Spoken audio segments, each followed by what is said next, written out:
Good evening, folks. This is Ron Tyler with the Emergency Management Associates.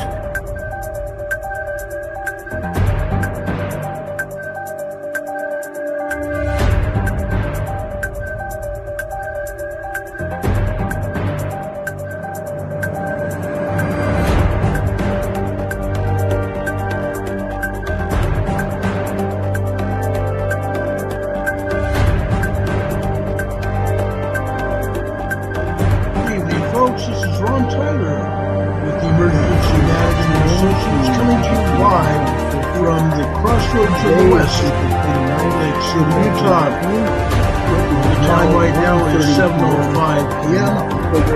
Very clear on the backside of the sun, and the earth rotating hitting the earth is located around 3.5 miles southeast of the earth now. The solar wind is also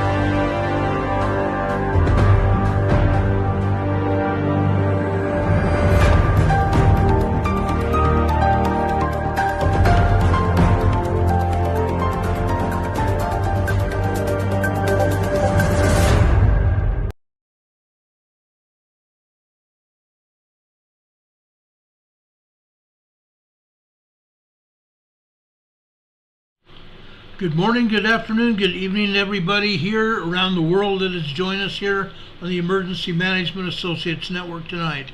Welcome to Emergency Management Associates. We're coming to you from the Area Command, 392 miles west of Kitty Hawk Beach, North Carolina. As you know, we have been doing this for quite some time. We're going to start off with the nation's national anthem, and just prior to that, the Pledge of Allegiance to the United States of America. I want it to be known right now, tonight, we're going to be having a memorial service for one of our dearest friends and family, Larry Smith, who passed away last night at approximately 9 p.m. local time in Belize, Central America. But first, let's start off with the Star Spangled Banner and the Pledge of Allegiance. Would everybody please rise?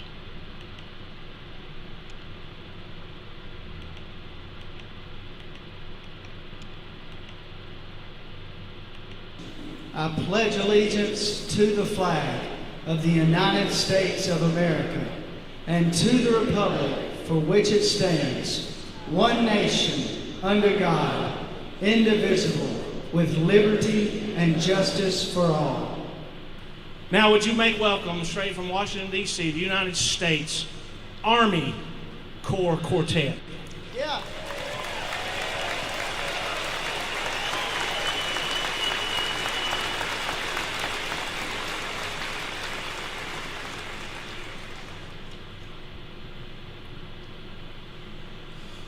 Oh, say can you see by the dawn's early light what so proudly we hailed at the twilight's last gleaming, whose broad stripes and bright stars through the perilous fight o'er the ramparts we watched were so gallantly streaming, and the rocket's red glare, the bombs bursting in air, gave proof through the night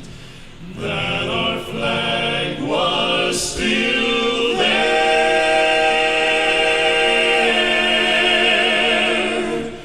Oh, say does that star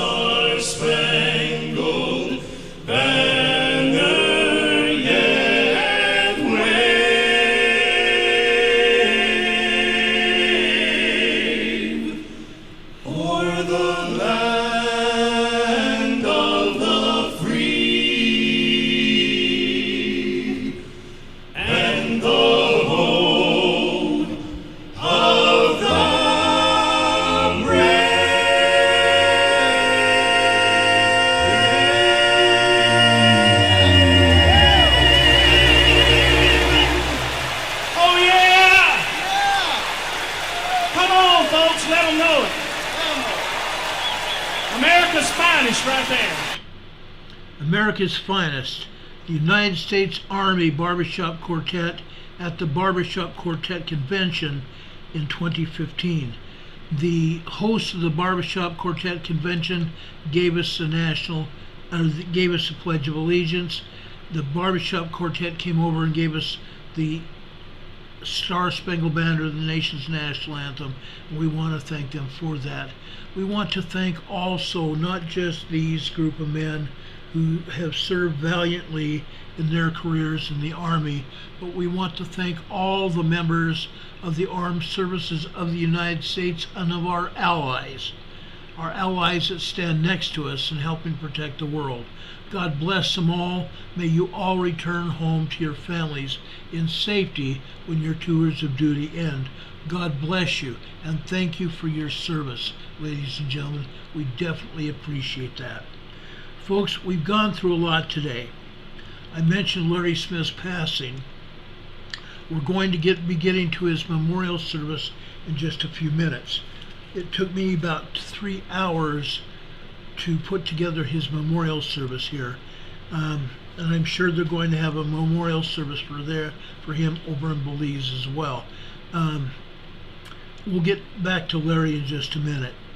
One of the first things I want you guys to know about is that we've had another volcanic eruption, this time in Iceland. Litla Ruter, L-I-T-L-A, Ruter, H-R-U-T-U-R.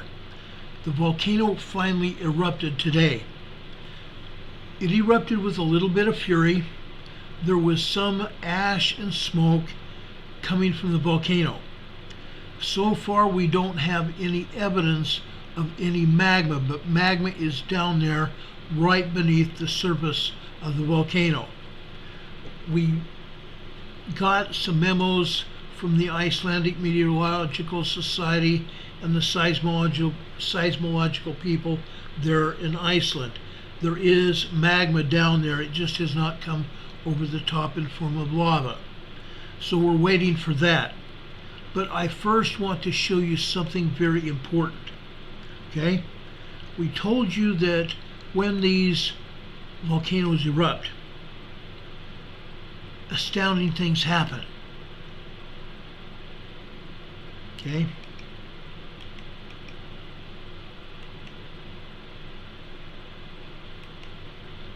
Okay, just a second. They're pulling a nutcase on me again. And that's okay, we've learned how to get around it. We navigate around these nutcases. It's not the first time, probably won't be the last. There we go. There we go, ladies and gentlemen. We done got it. We done got it, guys. Okay, let me show you this. Let's go over here to Iceland. And they took the dadgum thing down.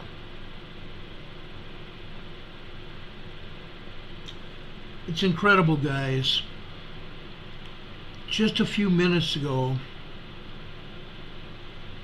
just a very few minutes ago, there was a 5.0 magnitude earthquake right here, right near the volcano. And they took it down. A 5.0 magnitude earthquake is a large earthquake. Don't let anybody tell you otherwise. It's a large earthquake. And again, when that volcano erupted today, there was a 5.0 earthquake to go along with it. It's sad that USGS would take it down. I find it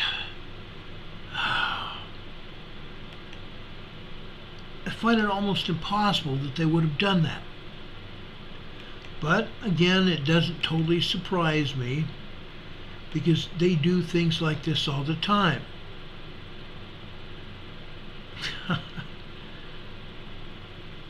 They took it down on the USMC map, they took it down on the USGS map, and that's all fine and good, okay?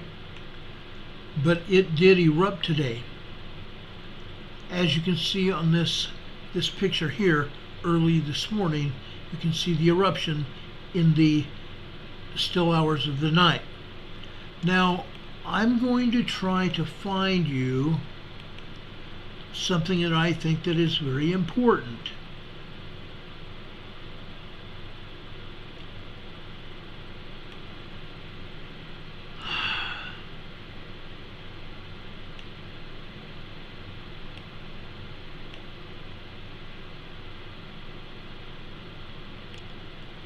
I'm going to try to find you the thermal facility that's been pulling steam from this volcano.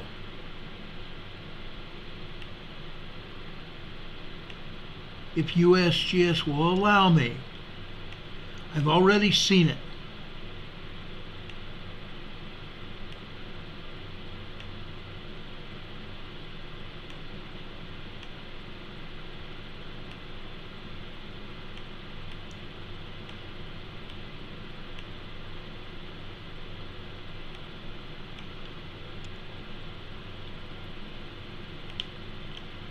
I may have to show you on another device here,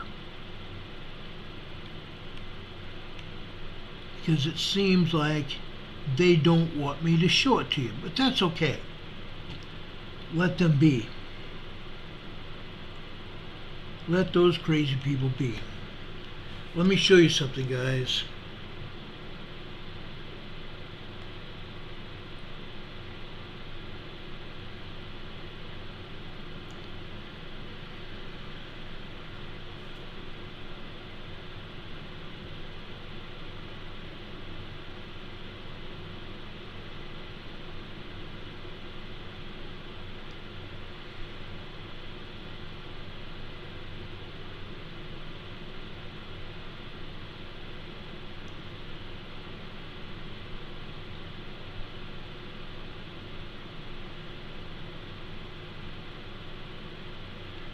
I found it to be very interesting when I found this.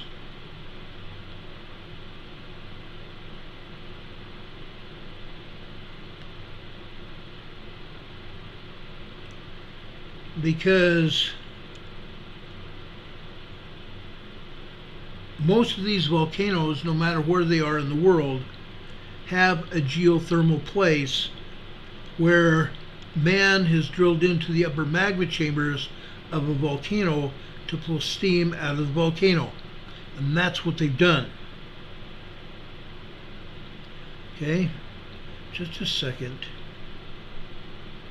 I found it earlier, I can find it again.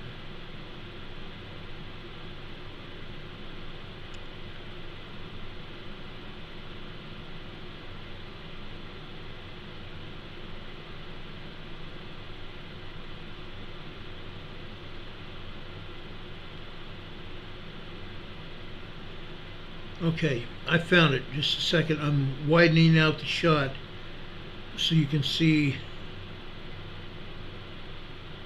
the facility.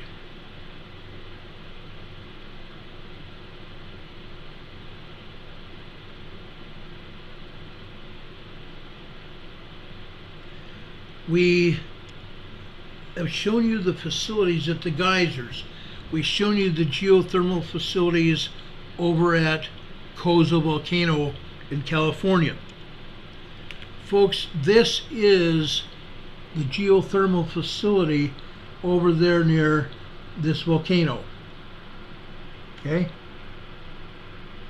Look at that. Now, let me get my pointer here.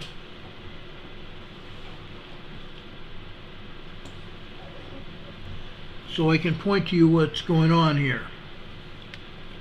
Let me see if I can even get closer.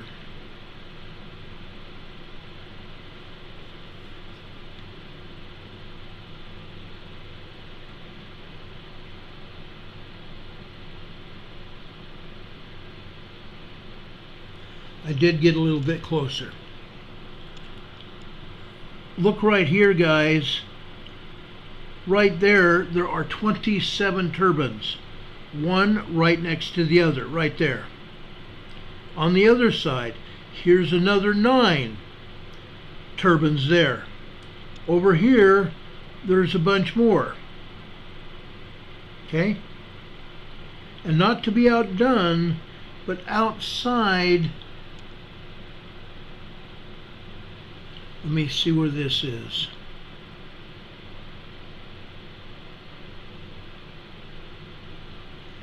Outside the facility, there's also 8 more.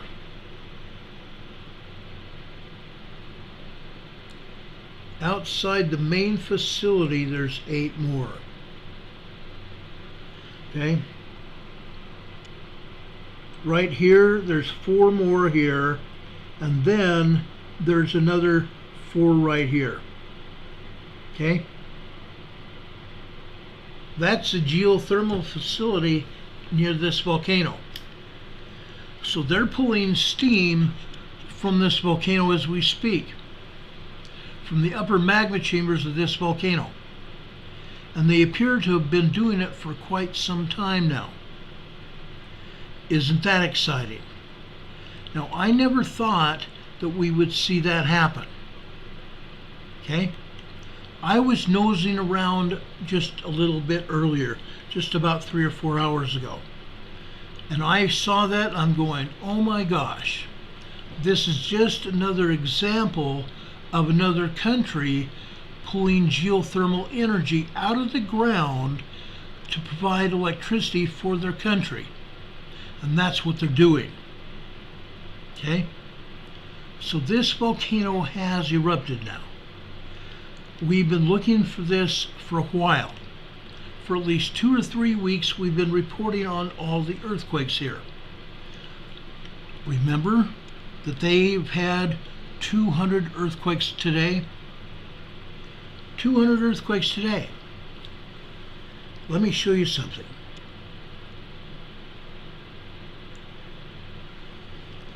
Now I can't even get my app to work right there. Let me show you on the other app right here.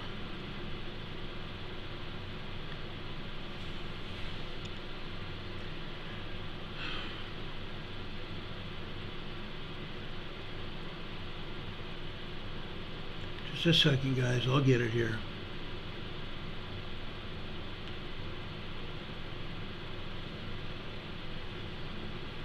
This is cool. This is cool. We've had upwards of 200 earthquakes here. Okay? Notice this here. There is like, let me take this picture down here.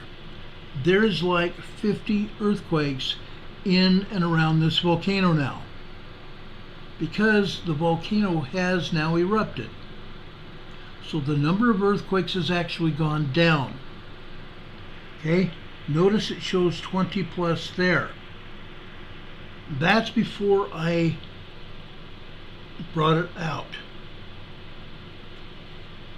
We're zeroed in on it. Before that, it said 50. Okay? So now that it is erupted, the number of earthquakes went down, actually.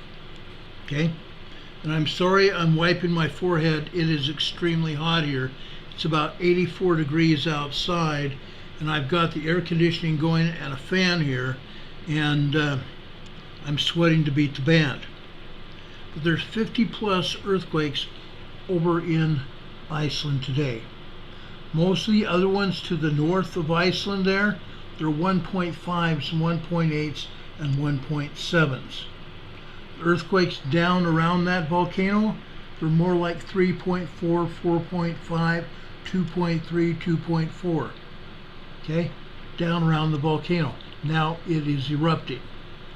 They had been up around 4.5 to 4.9, and now today we had our first 5.0 signaling the eruption of Litla Ruder Volcano. Litla Ruder Volcano. Litla Ruder, H-R-U-D-E-R. TUR. So that has happened as well. Now, I want to first take you over and I want to show you some earthquakes. This is Mondays and Thursdays is typically Cascadia Day. And so I'm going to take you over to Cascadia. I want to show you some earthquakes at volcanoes in the Cascadia mountain range. That's where we're going with this right now. I first want to take you over to Mount Rainier. I want to show you Camp Sherman first. Okay? Camp Sherman is on the southern flank of Mount Rainier. Let's zoom in here and see what we can see. Okay? This seismogram here starts off at 2200 hours last night, 10 p.m. Okay? You can see tremors here. You can also see some minor earthquakes. Minor earthquakes all over. Okay? You can tell when they're minor earthquakes because those vertical lines are about 3/4 of an inch. If they're longer than that, and for example, there is one here over on the far right side. This one happened at about 4:29 a.m. this morning.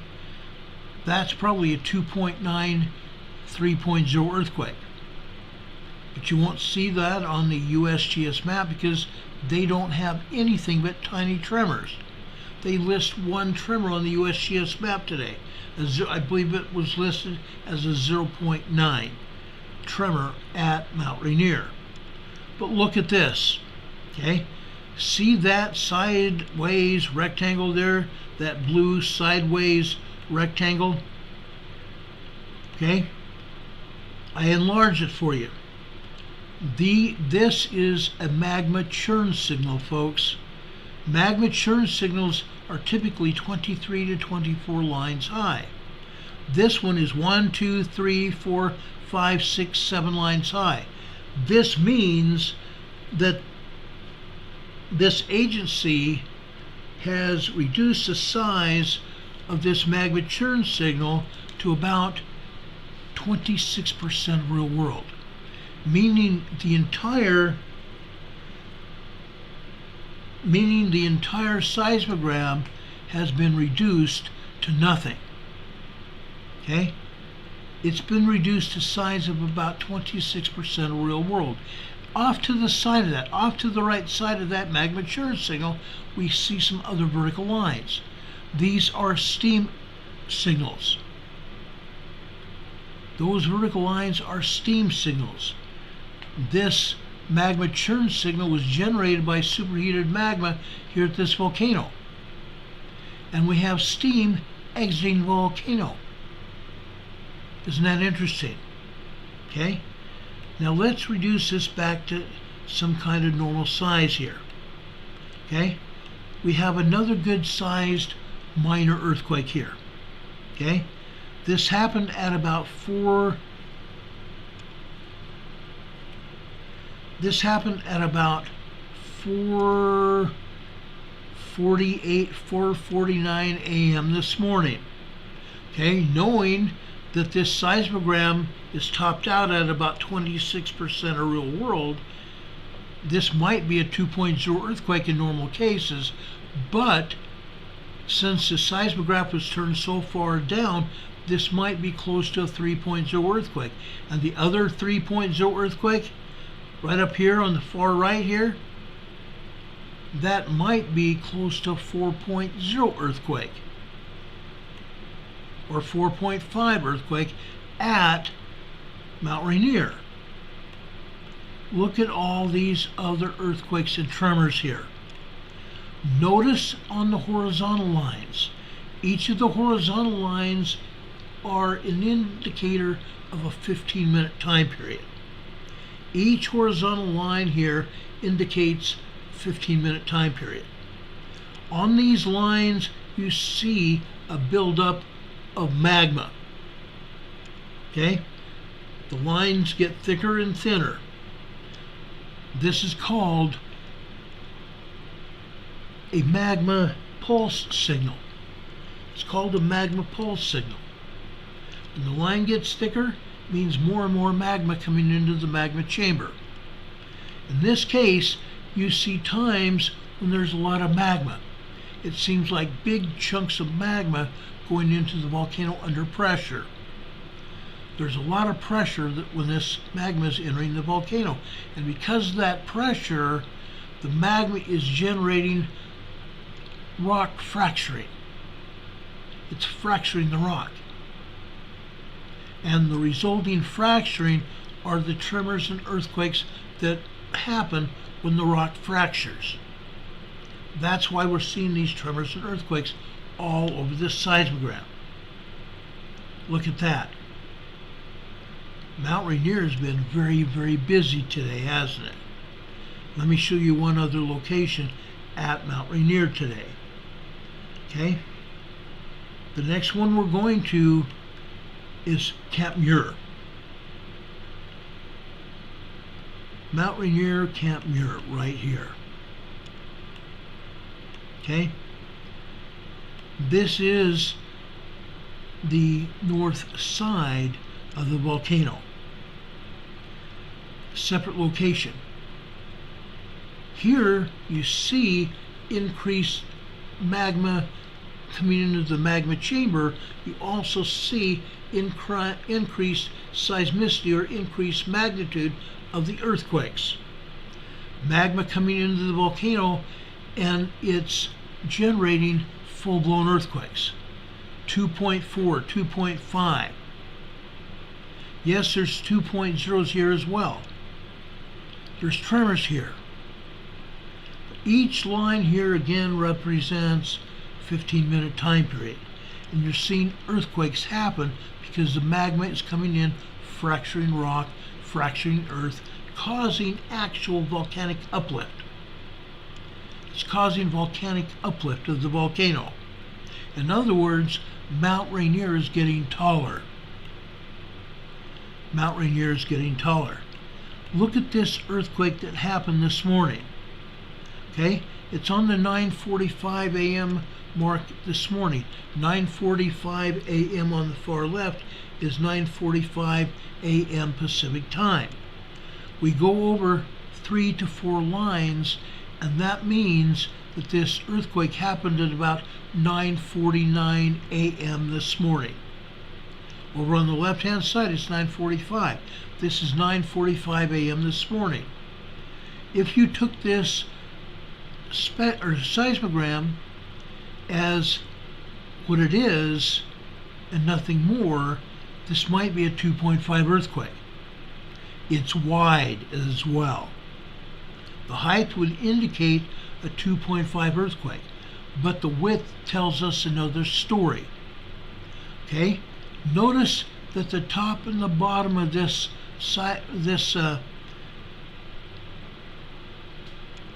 earthquake have been topped off. The top and the bottom have been cut off.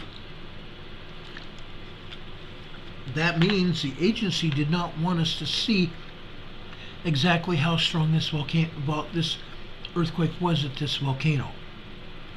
This was probably closer to 3.4, 3.5 earthquake. Okay? I judge that because this earthquake lasted 30 seconds. This earthquake lasted 30 seconds. And look also on the triangle on the right side. That triangle on the right side would indicate a secondary seismic wave, indicating that that earthquake tried to downgrade itself, and it took time. It took time. It took almost 2 minutes for that secondary wave to stop, and then the body wave took over. So this is definitely a 3.5 earthquake. Okay? And up above it on the right hand side, you also see what would be about a 2.2 magnitude earthquake, But again, the top and the bottom have been cut off. This one lasted about 10 or 12 seconds. Okay? Also, if you look to the right, there is another wide angle triangle going off to the right. Okay? It's another 30 to 40 seconds of secondary wave. So this one's probably close to a 3.0. Okay? I'm just saying. And you're seeing tremors and earthquakes happen on this mountain all day long. Now, they're not reporting it. Like I said, if you go over to the USGS map, the earthquake map, all they're saying and showing is a 0.9 tremor at Mount Rainier. Okay, look at that. Earthquakes and tremors hitting all over Mount Rainier today. You've seen 2 seismograms showing you what's going on. If that were not enough, I want to show you something else. Give me a second here. This is a spectrogram. This spectrogram is coming from PARA.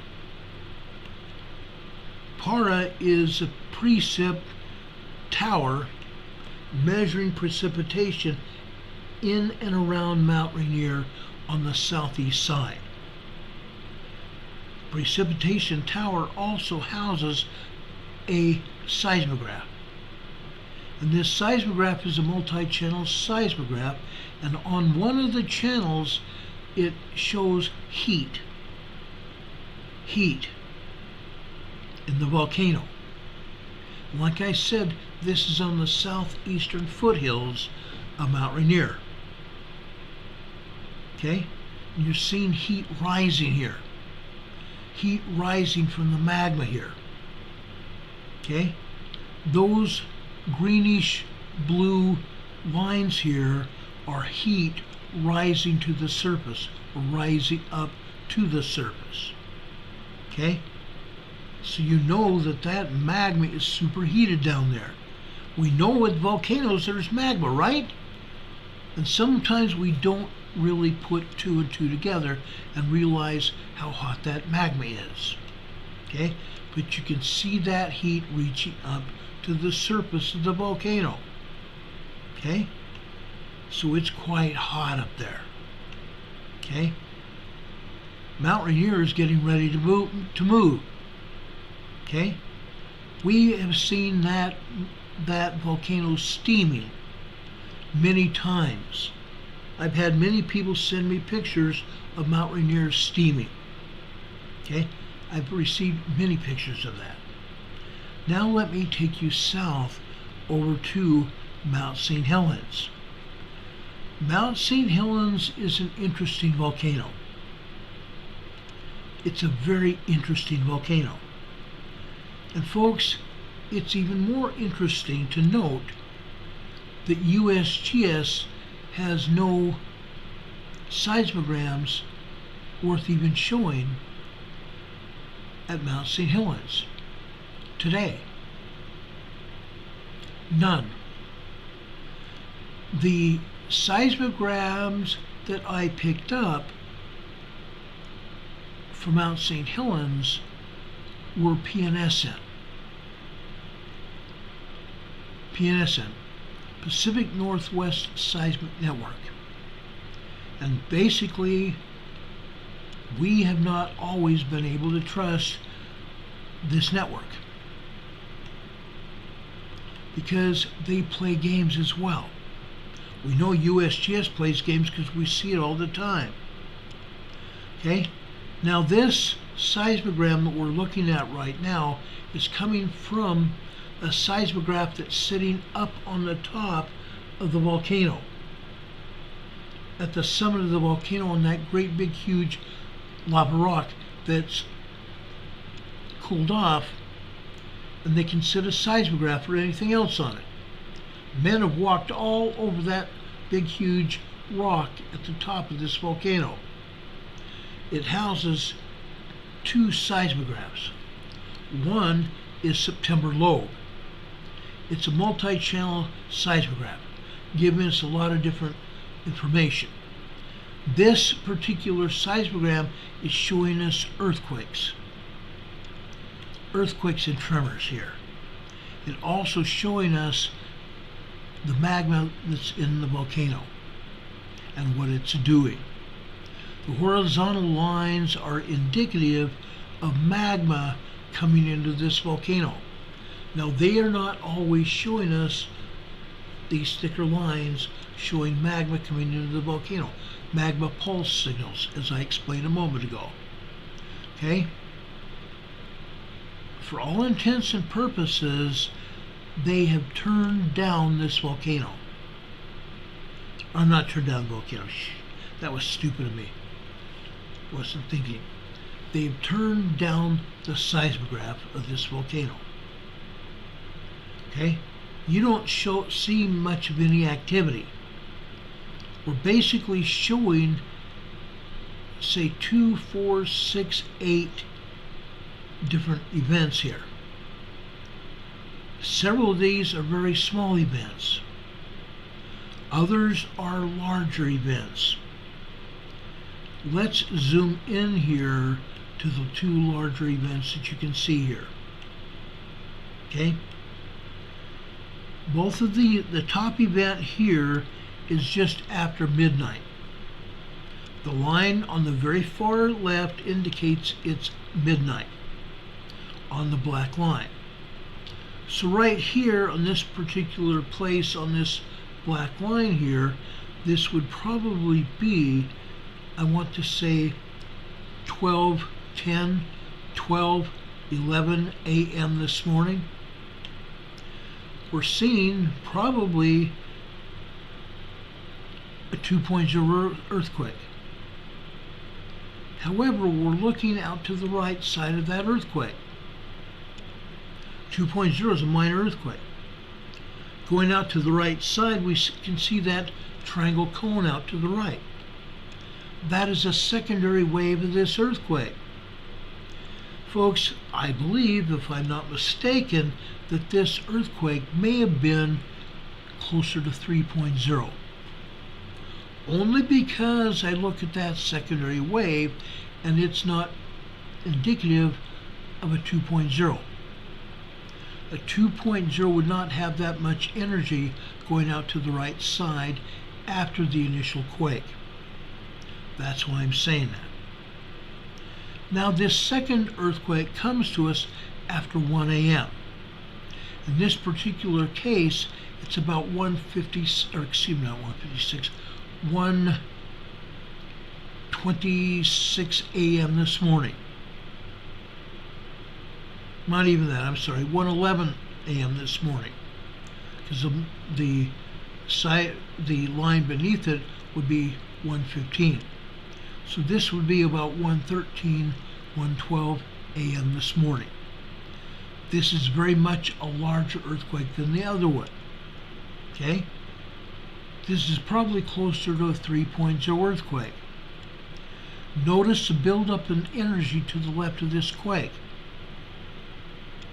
On the left-hand side, there's a triangle of sorts going out to the left. That means the seismic energy was building. There were tremors building up there. Okay? Tremors building up to a larger earthquake. We've seen that happen many times over the years on every one of these seismographs. Every one of these seismograms is showing us a buildup of energy in most cases before a bigger quake. And that's what we're seeing here.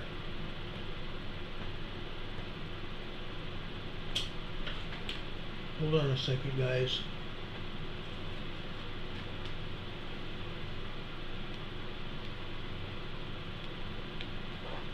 There we go. Anyway, now we have 2 good-sized earthquakes here at Mount St. Helens, don't we? And folks, this is the main. There are 2 main seismographs here on this volcano. There's SCP, September lobe, and there's East Dome Mount St. Helens. This is September lobe. Now you do see a long black vertical line here. It was only a short earthquake caused by magma coming into the magma chamber. You only see a brief hint of an earthquake because the seismograph was turned so far down that it's only showing us that. You can't see any magma before or after that earthquake because they've turned this thing so far down here. It's sad. It's really sad. Now let me show you East Dome Mount St. Helens here.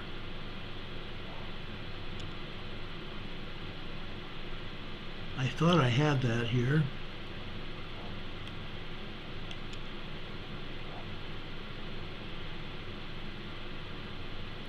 Okay, maybe I don't. I'm sorry.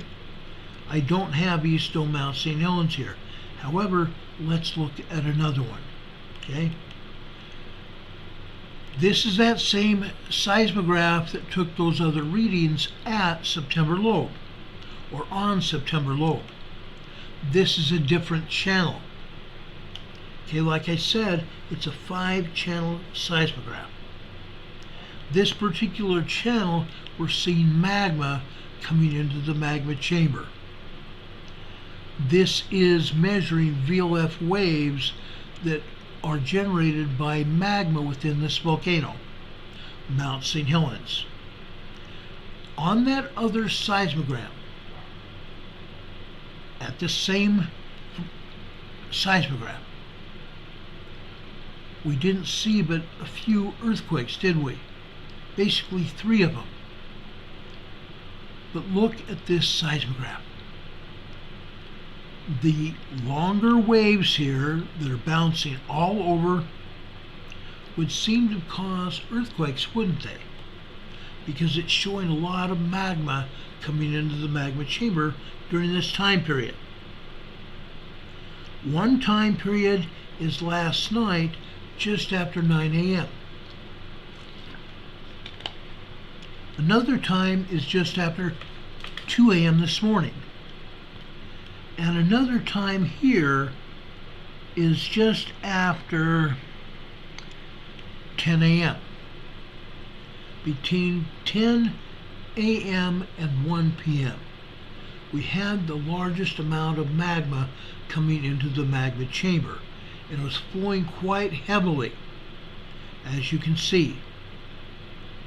These wavy lines indicate a heavy-duty magma presence coming into this volcano. Magma infill. Magma infill.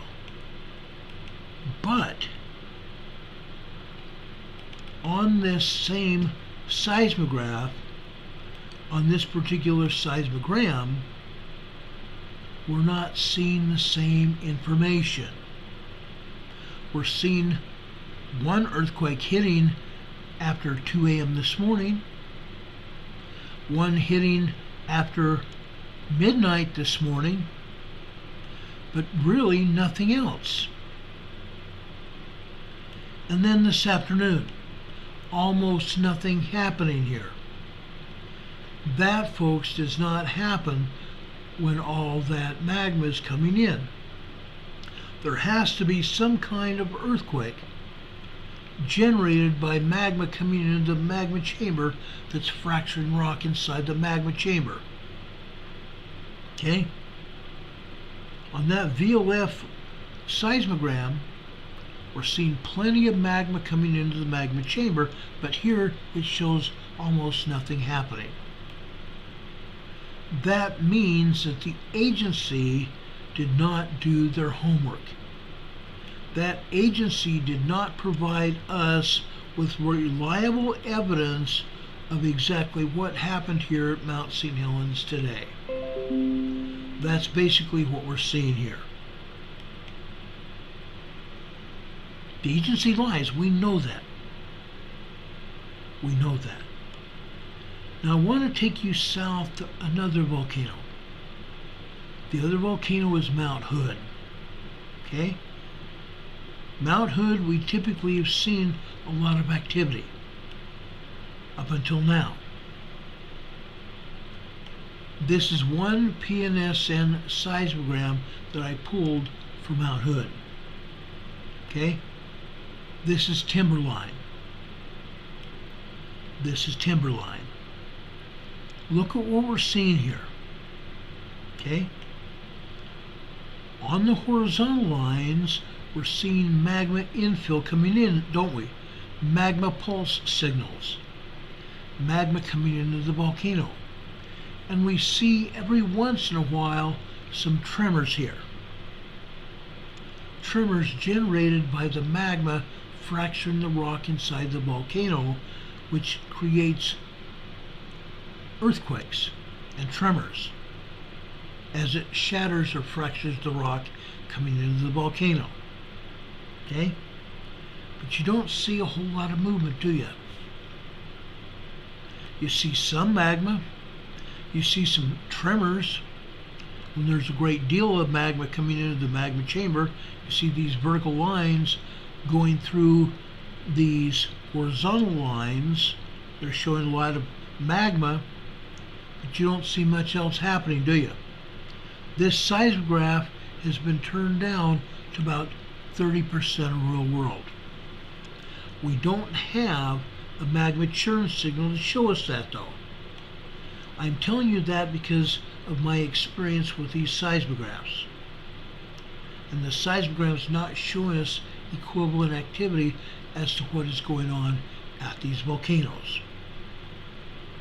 Mount St. Helens, Mount Hood, and Mount Rainier are very, very active volcanoes.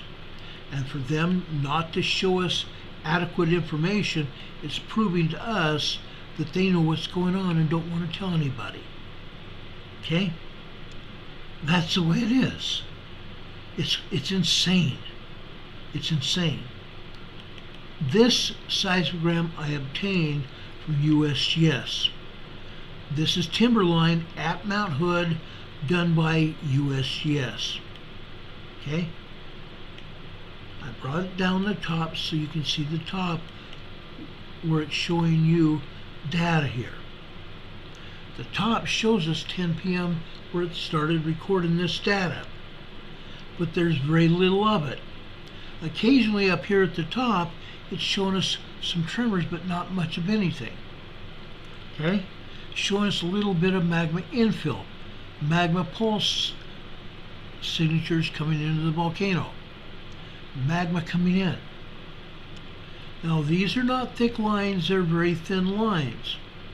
Again, the seismograph had been turned down.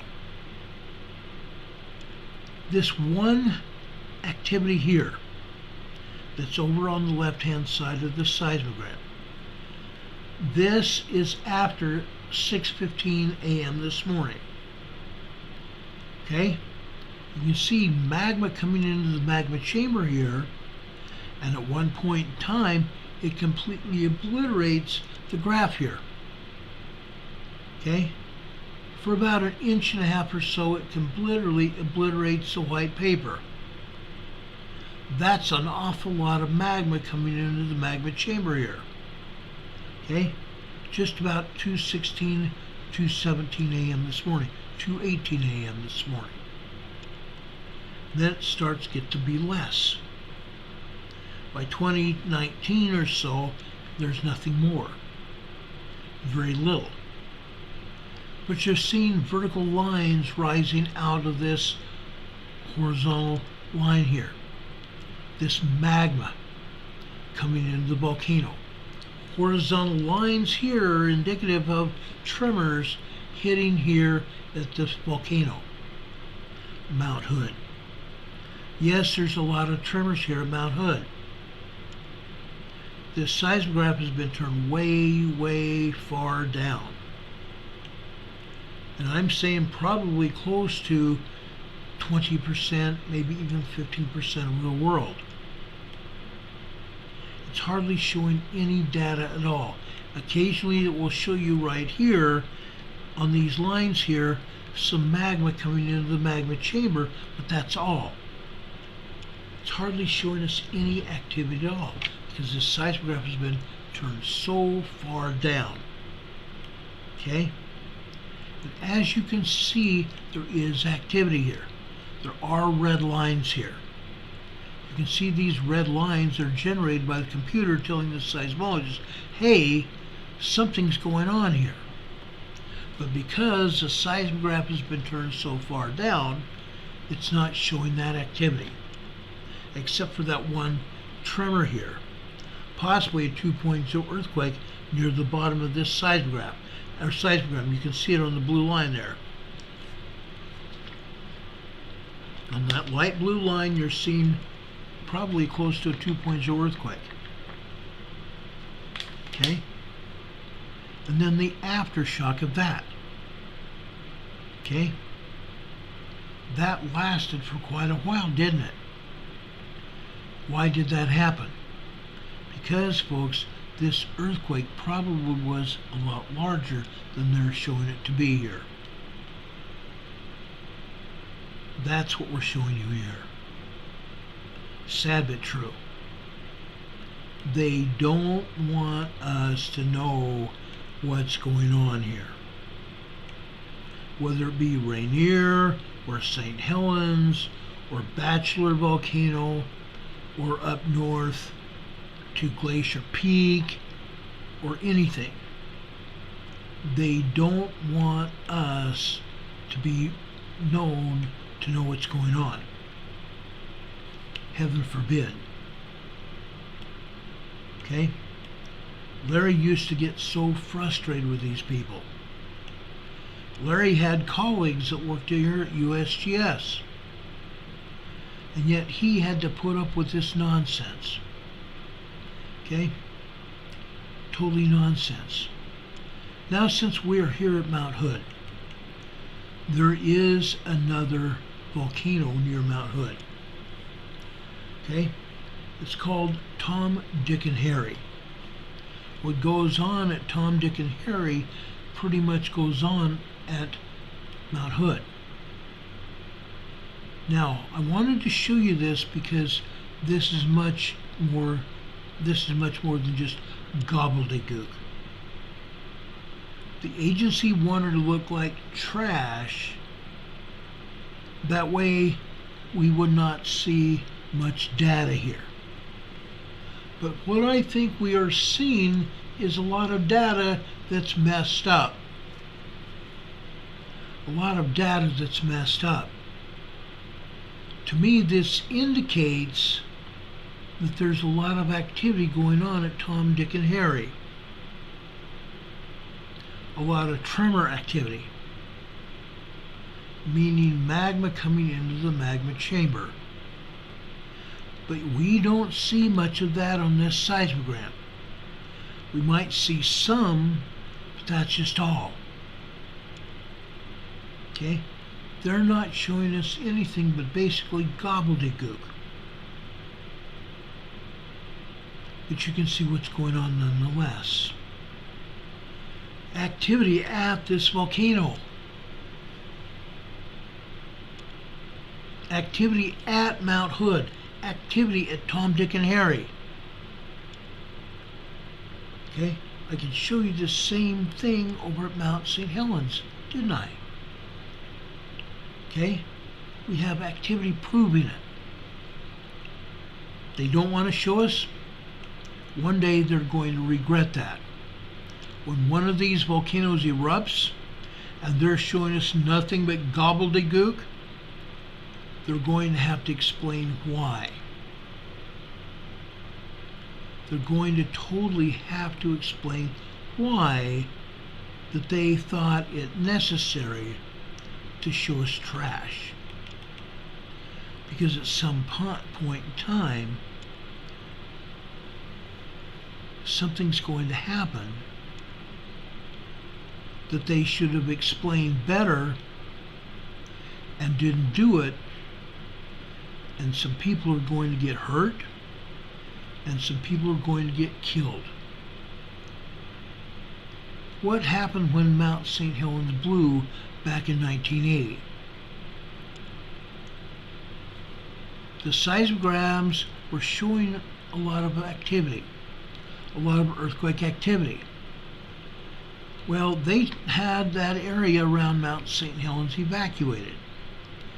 Then the seismic energy calmed down, and they let people back in to that backwoods area around Mount St. Helens.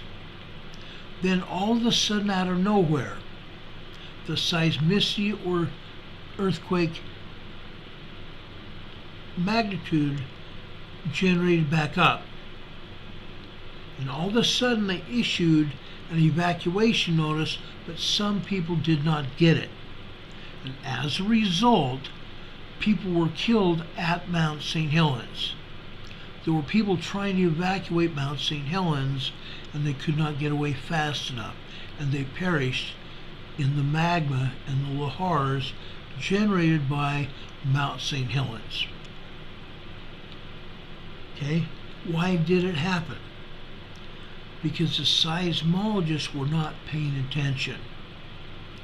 They were evaluating the activity at the volcano, and that's what they're doing again. That's exactly what they're doing again. They're putting out false data for all of us. They're not issuing any warnings or alerts. Okay? When Mount Hood had 125 earthquakes last year, all of a sudden they issued an alert. They changed the activity from green to yellow. And it calmed down. And it has not gotten busy like that again. It is busy, but it's not gotten that busy again. There are earthquakes at Mount Hood. There are earthquakes at Mount St. Helens. There's earthquakes at Mount Rainier. Okay? Earthquakes at all these volcanoes. Indicative of a volcanic eruption going to happen. And yet they're not telling anybody about it. Okay? The same thing is happening at every Cascade Mountain volcano all the way down to Lassen volcano. Shasta and Lassen volcano in Northern California. They're not being wise at all. Now folks, if I did not have other business here tonight, we would continue on and show you seismic events down further south in Oregon and up into Northern California. But a friend of ours has passed away. Larry Smith was a good man. I met Larry about 4 years ago. Again, for the second time. Larry and I first met down at Hurricane Katrina in Louisiana. Larry Smith was an expert when it came to assessing the necessity of getting people back into their homes, recovering communities. Larry Smith was an expert. He was absolutely an expert in his field. He wrote the book on recovering communities after hurricanes. This is the Larry Smith that I knew. Larry Smith has been living in Central America.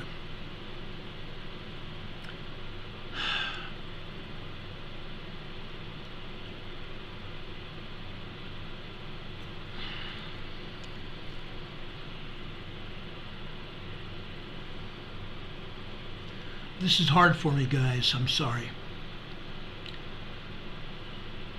I didn't realize, well, I kind of realized how hard this was going to be, but I thought since so many people on our channel knew who Larry Smith was, and we had him on our channel on the last channel that we had, I interviewed Larry Smith on this channel, on the last channel on our program. Larry Smith was a wonderful man. We all have lost a great friend.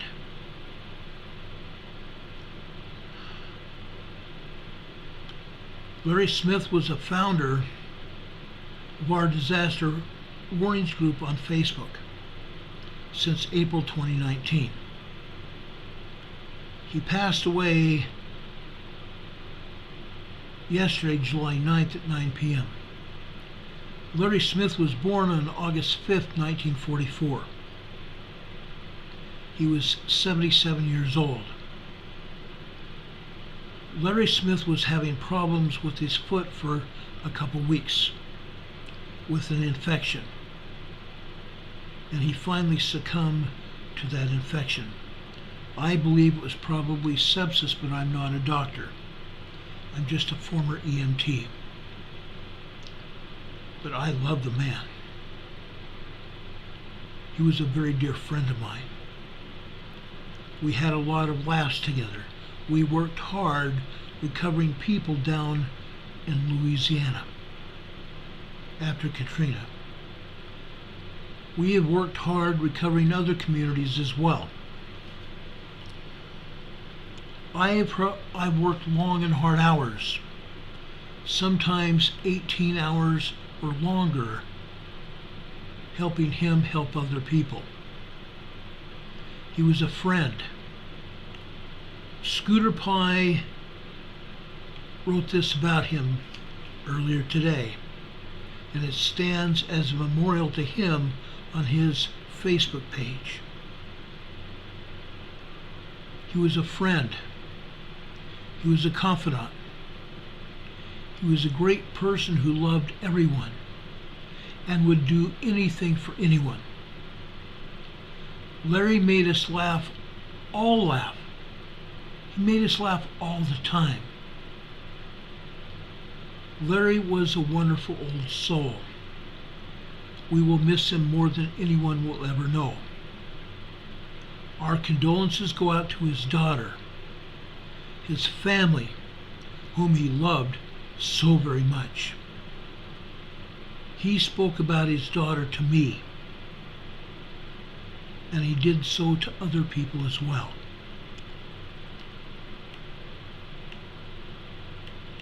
I remember times when Larry Smith was very worried about people's lives. When fields were flooded, just about a year and a half ago, over there in Belize after a tropical storm blew in. He and his friends were out evacuating people out of the water. And I have pictures of people evacuating themselves out of the high water in Belize. Larry Smith knew his business. Larry Smith was very good. He was an expert at what he did. This is a picture of his big truck. His big truck that got him everywhere. Whenever anybody needed help, he loaded up the truck with the supplies necessary, and he went about trying to help people. That was the life of Larry. He was a very good man.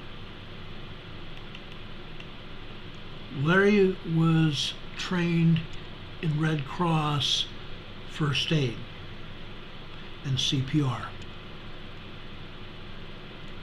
Larry had a lot on the go. And because he was trained, he had a lot of access to tools and property to help people and save their lives. He knew his business, and he knew it well.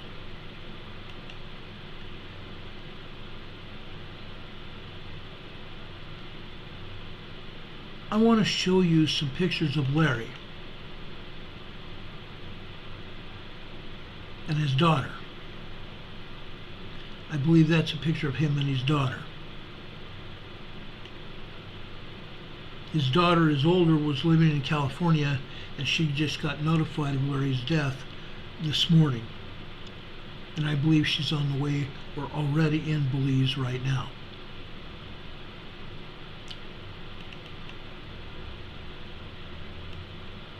This is a picture of Larry and his wife. This is a picture of them when they were at the ruins of, let me see, I've got right here. This is the Santeria ruins in Corozal, Belize. Okay? They were visiting the ruins there of the ancient Mayan Indians that lived in that area. Larry was somewhat of an adventurer. He was a historian. He took pride about knowing about his area where he lived. He knew a lot of people, and as a result, he was able to help them. His wife was a doctor who opened up her own clinic. She was also very knowledgeable in her field.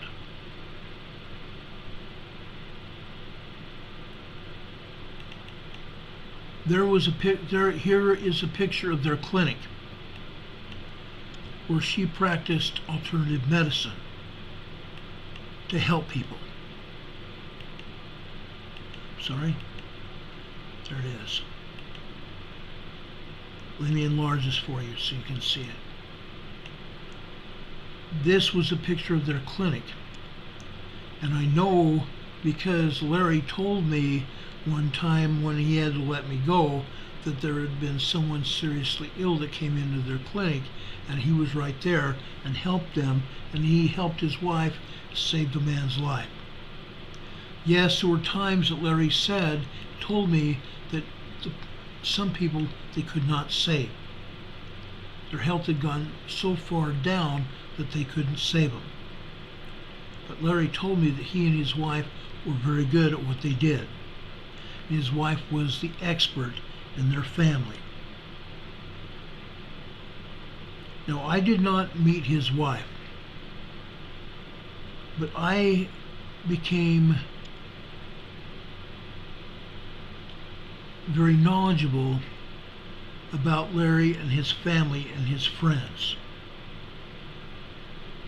This is a picture of he and Risa. Her name is spelled R-I-S-A. Okay?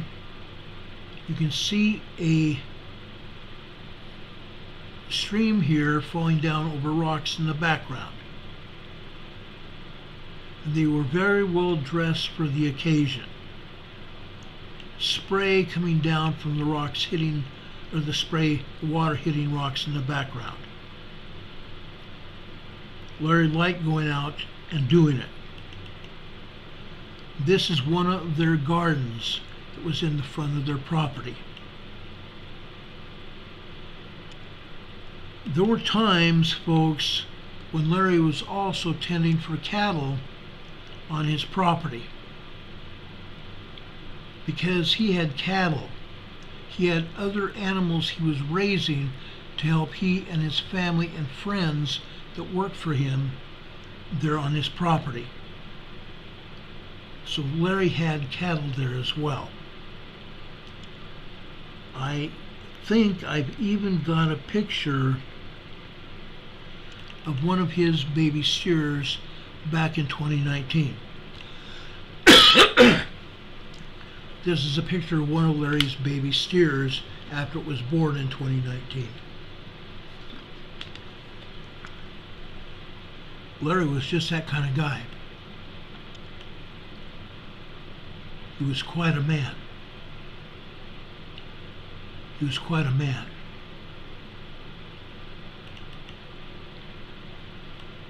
This is a picture of Larry and his wife sharing a meal there in their home well, I believe it's their home. It's either their home or the clinic They're in Belize. Let me try to find another picture. Okay, here's another picture. Okay, this is Larry with his nug practicing. Okay, he's taking on a target there. Larry was very expert when it came to firearms. There were incidents that happened there on his property that he had to protect, he and his family members, as well as the people that were closest to him. So he was very adept at firearms and trained with them frequently. This is another one of their cabins that they had on the property. They had several cabins there where people lived there that worked for him. He frequently told several of us, including me, to come down there and stay, and they would make sure that we had the things necessary to be able to live and work down there with him. And I was actually thinking about taking him up on it. Here's a picture of Larry and the people that worked with him and their families. Larry was very much a family man. Larry loved everyone. Larry loved everybody. After working with Larry for a short time, face to face, there were a lot of hard times tending to people after hurricanes and other really bad events. And Larry put his arm around me one day when both of us were having a hard time. He says, "Ron, it does get better. Let's get in there and make it better." And that's what we did. That's the kind of man that Larry was. He was a man that could be serious when he had to be. He was a man that got business done. He took command at various events that happened. When nobody eligible there would actually want to take command, he did it. And he made sure things got done. Like I said, he was knowledgeable, he was fair, but he was also knew how to manage people. This is one of the pictures of Larry, kind of serious. But Larry had the expertise to be that kind of man. He could go from serious to funny in a heartbeat because he loved people. He loved people. He got along with people. Let me tell you a story about Larry. In the wintertime at Christmas, he would decorate up these train cars that were pulled along by his tractor. And as you see, he fixed that tractor up to look like a train. He called it his Polar Express. And Larry used to take kids around his property on the Polar Express at Christmas time. And the kids laughed and screamed and thoroughly enjoyed their experience with Larry driving the Polar Express. That's also the kind of man that Larry was. He liked to be around children, his own children and those children of other people.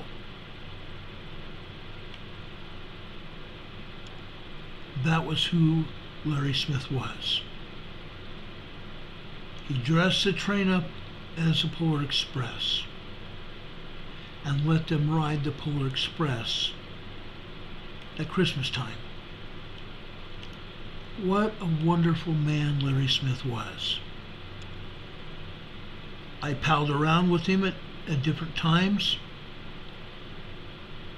I was there with him when work got done, when work was hard, when there was sweat equity put in to help recover communities,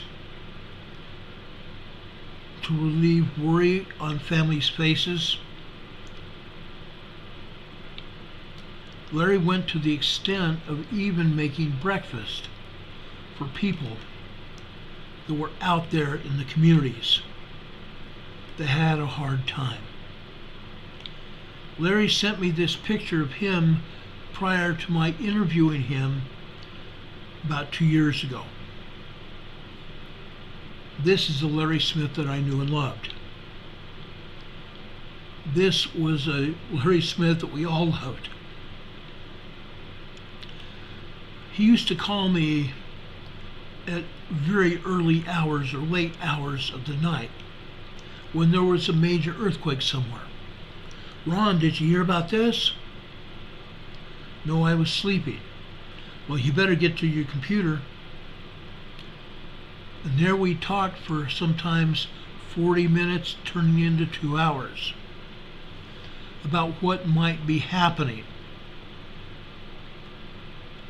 And we spoke to people in authority to make sure that they got the aid that was necessary to help recover their towns and communities, especially in South America and Central America. Larry was a giant among all men. He was literally a giant among all men.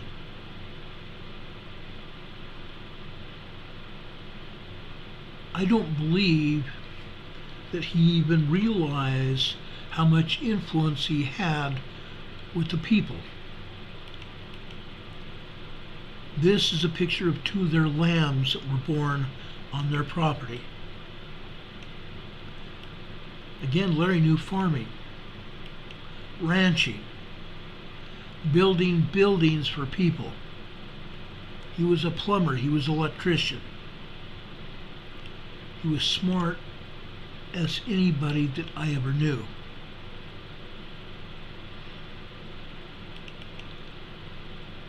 This is Larry Smith when he graduated from high school in 1962. Cap and gown in 1962. Quite a man. Quite a man. Like I said, this is a man I grew to love.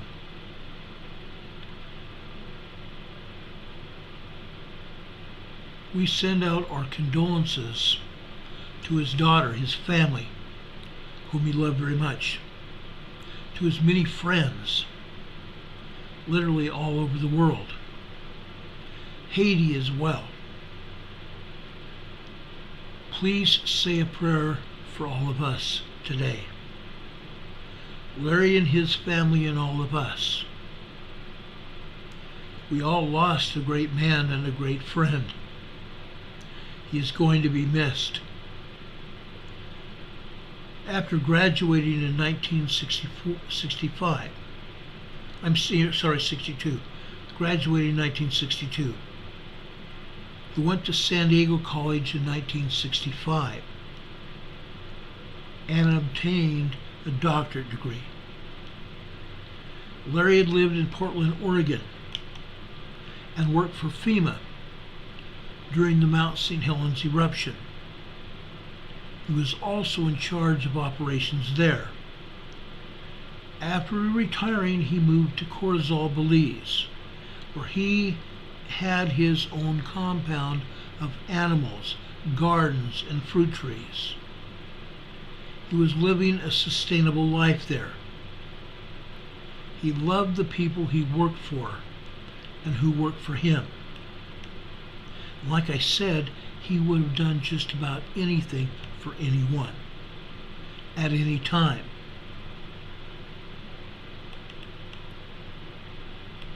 And Larry did.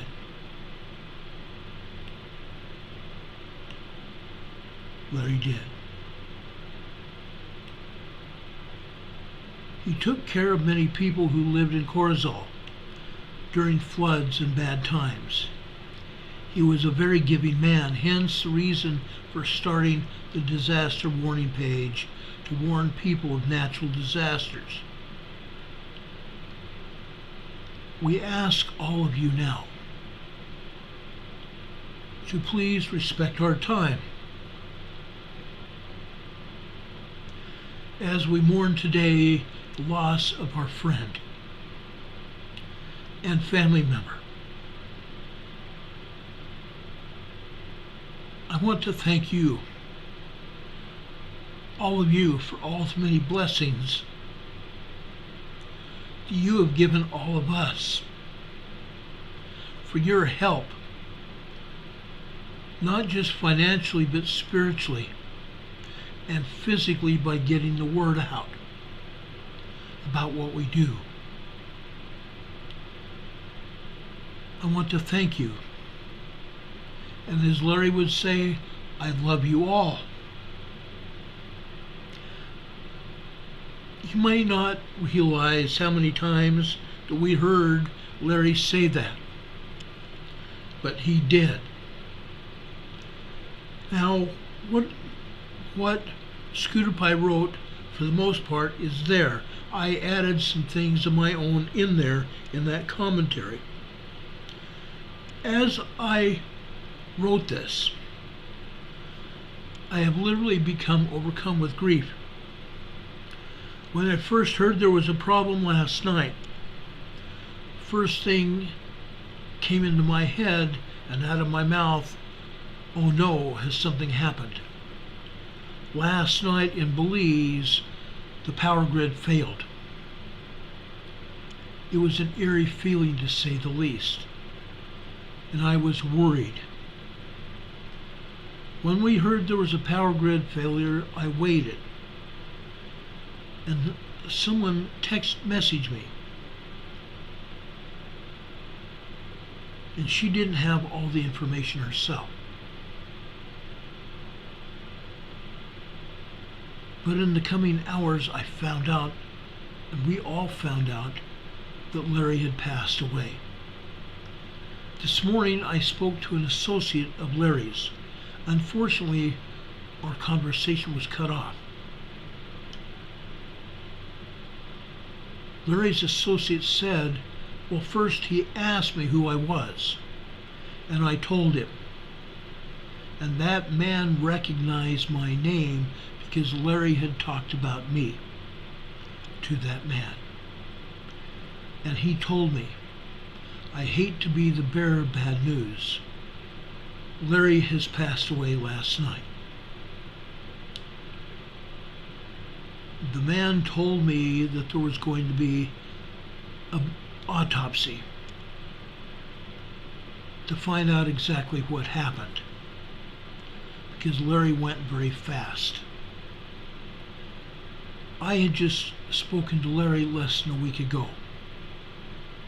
Like I said, Larry was always calling me. Every time we had a large to very major earthquake anywhere in the world. I think only once did I catch the quake before he did.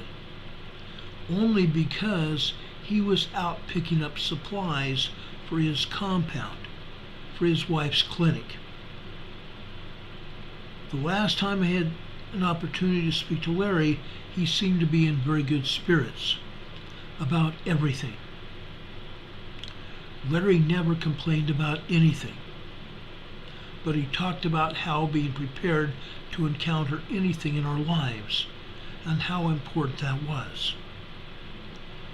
Larry constantly has been talking about his daughter, who worked in the States, and at the clinic he was running with his wife. He loved that.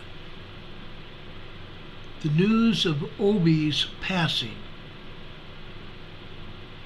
he frequently referred to himself as Obi-Wan Kenobi. The news of his passing was totally unexpected.